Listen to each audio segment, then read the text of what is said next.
Estamos de volta com Fala Joinville aqui na TVBE e hoje, nesta noite, estamos recebendo o psiquiatra Dr. Felipe Becker. Boa noite, Dr. Felipe. Boa noite. É uma honra recebê-lo. Obrigado pelo convite, prazer. Dr. Felipe, que é graduado em Medicina pela Univille, especializado em Psiquiatria e Psicoterapia pelo Centro de Estudos Abuchem, no Rio Grande do Sul, Porto Alegre. Especializado em Psiquiatria da Infância e Adolescência pela Santa Rosa de Misericórdia do Rio de Janeiro, membro titular da Associação Brasileira de Psiquiatria, coordenador do Serviço de Internação Psiquiátrica do Hospital Infanto Gesser Amarante e desde 2012 em Joinville, né? O senhor é coordenador lá no Hospital Infantil Gesser Amarante. Bom, muito que a gente tem para conversar aqui nessa noite. Sim. Porque a especialidade do senhor é depressão infantil e com adolescentes, né? É a psiquiatria na infância e adolescência, né? E a gente trabalha no setor do Hospital Infantil, que é a única referência do Estado desde 2012. Né? Inicialmente abriram 4 leitos e hoje são 14 leitos, tem uma estrutura bem...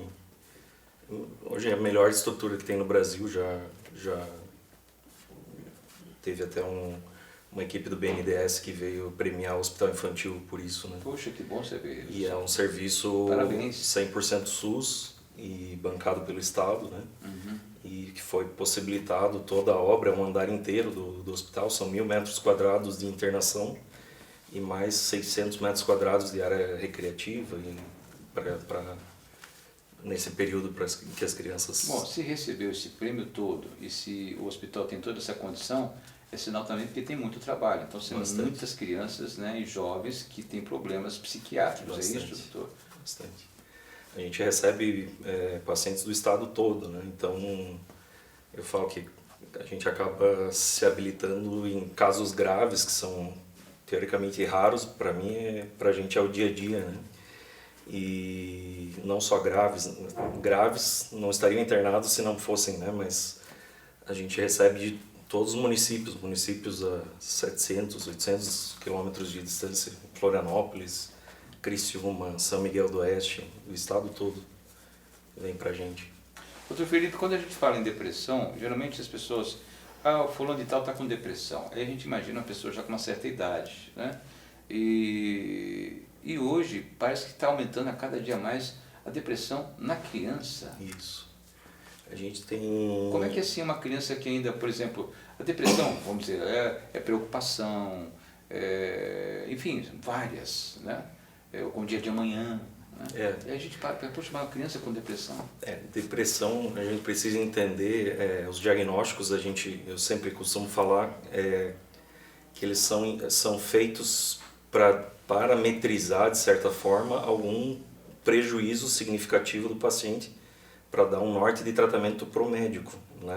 A gente tenta não rotular o paciente. Depressão em si, pensando em doença, eu tenho que identificar um problema significativo que desvia o padrão, né? A qualidade de vida mínima, que tem um sofrimento significativo, que se deixe de ter, né, condições mínimas normais, né, que vinham se mantendo, né? Então a gente tem que identificar um prejuízo significativo. Aí não entra como uma ansiedade ou uma coisa simples, que isso seria do dia a dia, né? A gente tem que cuidar para não transformar em doença qualquer sintoma, qualquer situação do dia a dia da vida da gente, né? E esses sintomas, o que difere da criança para o adulto? Então, para o adulto é muito mais evidente. Quando a gente fala em depressão no adulto, você vai ver uma pessoa triste, desanimada, que muda um comportamento num todo, muda a vida ativa, né? Ela fala que está triste, que está mal, ou fica irritada, explosiva, tem pensamentos ou ideação suicida e aí verbaliza, né? O adulto tem uma capacidade de autopercepção, de entender e interpretar os próprios sentimentos muito melhor. Então, tanto o adulto, né, o próprio paciente, quanto quem convive com o paciente, tem muito mais facilidade de identificar, né? Principalmente se é um quadro depressivo que se mostra, não repentinamente, mas gradativamente você percebe muito mais fácil. E na infância e na adolescência, a criança, isso é uma característica do desenvolvimento neuropsíquico, né? A infância, essa é a diferença da psiquiatria da infância e adolescência para o adulto. A criança está em desenvolvimento, é um cérebro imaturo, é um cérebro que está num processo de evolução, de desenvolvimento de habilidades e de processamento. E na infância a criança não consegue, não tem estrutura suficiente para identificar totalmente, né, o que está acontecendo. Então a criança manifesta alteração de comportamento, ela não fala, ela tende a mudar comportamento, né, dependendo da situação, dependendo se tem um fator ambiental, familiar, traumas em si. Então ela muda de comportamento. Então eu falo que a importância de entender e falar sobre isso, e muito legal esse espaço, é a informação. Os pais têm que saber o que muda, né? Quais características que eu tenho que prestar atenção, saber que eu tenho que estar prestando atenção no meu filho, independente da depressão, né? Mas até para eu identificar uma alteração de comportamento que fugiu do padrão, eu tenho que saber mais ou menos o que se passa no dia a dia do meu filho. Eu não posso deixar ele lá no celular direto o dia inteiro, que eu não vou estar a par, né? Na minha época, doutor Felipe, nós tínhamos que a brincadeira de rua, ter bolinha de gude, rodar peão, jogar futebol na rua, pique-esconde, pega-pega, jogar bocha, enfim, todas essas brincadeiras. Hoje existia uma coletividade, existia um conversar, um brincar na casa do outro. Sim. Hoje eu vejo as crianças muito mais dentro de casa, né? E celular e jogos eletrônicos, e crianças muito novas, isso daí. Isso psicologicamente falando, isso pode interferir bastante na questão, vamos dizer, de atitudes da criança. Sim. Porque algum desses jogos, assim, eu vejo muita violência sendo captada, né, para a mente dessa criança muito cedo, né, essas competições, enfim, faz mal, doutor. Isso resumindo toda essa... É difícil eu falar que isso sozinho, né? Porque o que produz é multifatorial, né? É mais um fator que a gente tem que levar em consideração. E isso é a importância dos pais hoje. Quando você pensa no teu filho, criança e adolescente, eu não posso pensar com o mesmo espectro da minha infância e adolescência. Porque hoje é outra, eles estão inseridos em outra situação. Então, claro que eu não vou aceitar tudo que tem hoje, mas eu vou ter que me adaptar e entender. Eu tenho que entender o que acontece, como é que é o dia a dia. Não posso ser rígido para o inverso, mas eu tenho que adequar e entender o que está acontecendo. O que eu percebo, essa questão do celular e do isolamento, né? A insegurança que tem, né? As crianças não têm autonomia de sair de casa para ir brincar com o vizinho. São vários fatores, né?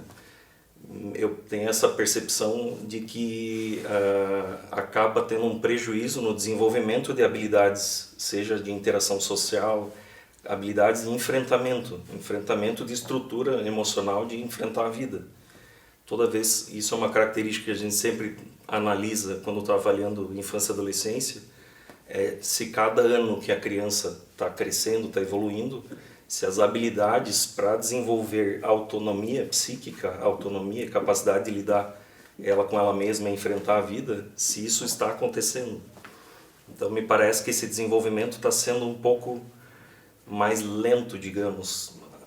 Eu digo porque eu sempre, quando eu avalio os pacientes, a gente faz um checklist, né, de todos os detalhes, desde do que está para trás, desde o nascimento, todos os detalhes. Tem que se ter um planejamento para criar os filhos hoje, né, Tem. doutor? Porque se ficar esperando o comportamento da criança e depois a gente não sabe como reagir, aí fica bastante difícil, né, de lidar. Porque a partir da hora que eu vejo que lá na frente, quem fica comandando as coisas dentro de casa, sabe, passa a ser o filho, né? E hoje eu vejo isso em muitos lares, né, que hoje, sem ter o conhecimento da rua, das responsabilidades, né? A gente vê muitos filhos hoje mandando nos pais. Isso.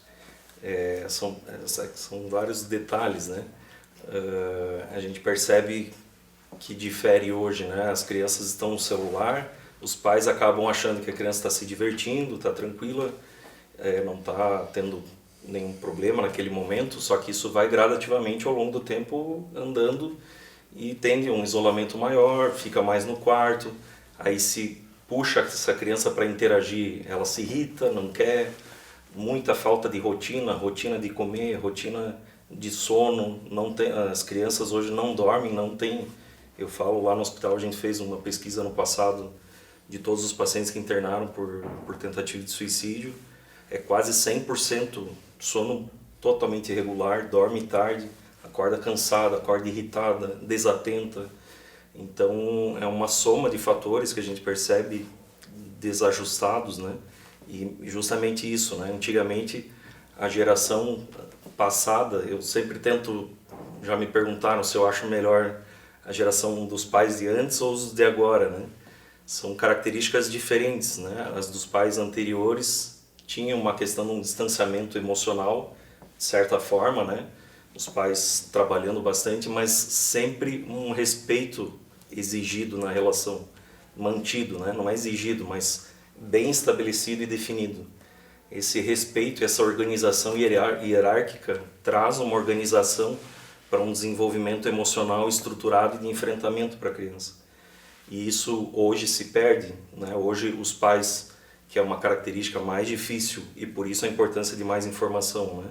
Os pais estão tendo que lidar diretamente com os filhos, né? Antigamente não, né?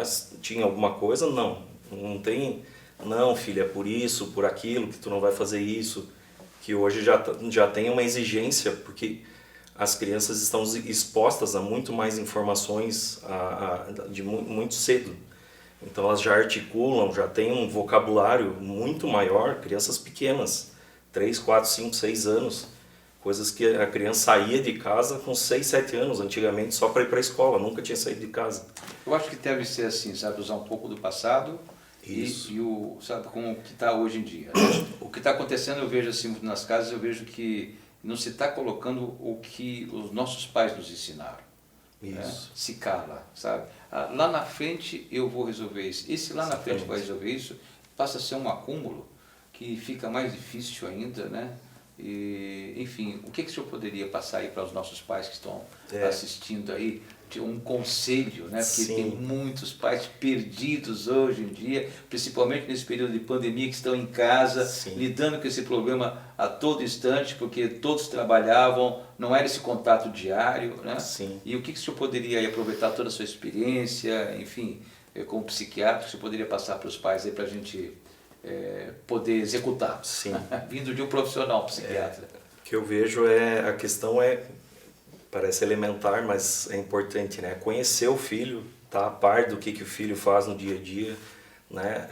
Exigir e cobrar, demanda dos pais hoje essa cobrança, né? Porque a gente tem uma interação com o filho, mas quando percebe que o filho está passando, eu tenho que me colocar hierarquicamente acima. A regra, a lei de casa vem dos pais, isso tem que ser cobrado e isso exige a atenção dos pais, coisa que antigamente era um pouco mais tranquilo nesse ponto. É bom que todos saibam que existe isso no reino animal. Sim. Tem que ter o respeito, alfa. Né? Respeito. Então as pessoas têm que ver que em casa também tem que ter o alfa.